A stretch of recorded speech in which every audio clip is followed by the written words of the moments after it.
Welcome to Finpod, your daily financial digest. I am your host, Evan, and today we are breaking down the pre-market moves you need to know. Finpod is brought to you by Fintwit.ai, your go-to platform for real-time trading signals and expert stock recommendations. Let's get right into it. It has been a rough ride for SPCX. After a massive IPO, the stock is under heavy pressure, dropping over 16% as investors react to a new $20 billion bond offering. The company is essentially trying to raise more cash, but the market is clearly unsettled, with the stock sliding toward its original opening price. Meanwhile, Netflix is in the headlines for the wrong reasons. The stock is facing headwinds as investors worry that the company is being too conservative with its strategy, especially compared to competitors like Fox making aggressive moves in the streaming space. Finally, Palantir is catching some attention, but for a positive reason. The company just announced a major partnership with ZETA Global to build out enterprise AI infrastructure. It is a classic move for Palantir, focusing on deep, sticky enterprise software, and traders are reacting well to the news of this collaboration. Looking at the broader market, the mood is decidedly cautious today. U.S. futures are pointing to a lower open across the board. The catalyst is a deepening global tech sell-off. Investors are growing increasingly nervous about frothy AI valuations and the sustainability of the recent rally in big tech. We are also seeing a shift in the macro narrative, with hawkish commentary from the Federal Reserve adding to the unease. Global markets are also feeling the pressure, with tech stocks dragging down indices internationally.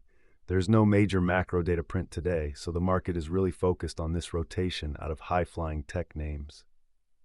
Speaking of the AI economy, the narrative is shifting from just pure hype to real scrutiny. We are seeing a bit of a talent war impacting the giants. Google, for instance, is facing investor concern following the departure of high-profile AI researchers who are heading to competitors like Anthropic and OpenAI. It is a reminder that in this AI arms race, human capital is just as important as the chips. Speaking of chips, we are seeing some weakness in names like NVIDIA and Micron as the broader sector cools off.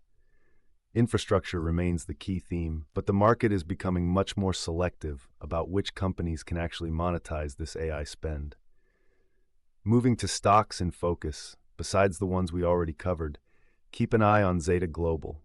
They are the partner in that new Palantir deal, and the market is rewarding them with a nice pop in pre-market trading. Investors are clearly betting that this collaboration will drive significant long-term revenue.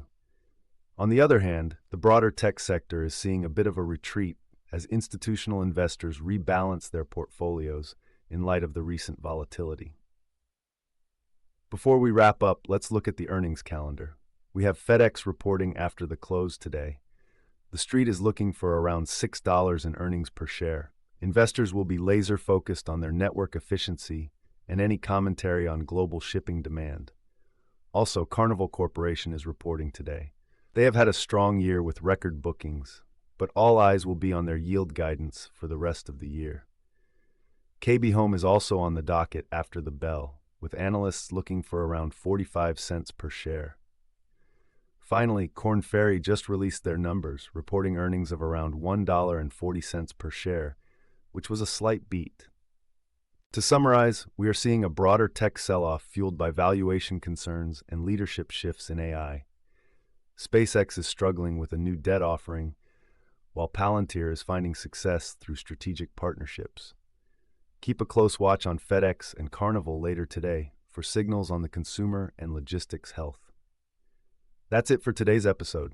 If you enjoyed the show, please like, share, and subscribe, and leave a comment if there is a stock or sector you want me to cover next time. For stock recommendations, visit Fintwit.ai. Thanks for listening, and we will see you back here tomorrow.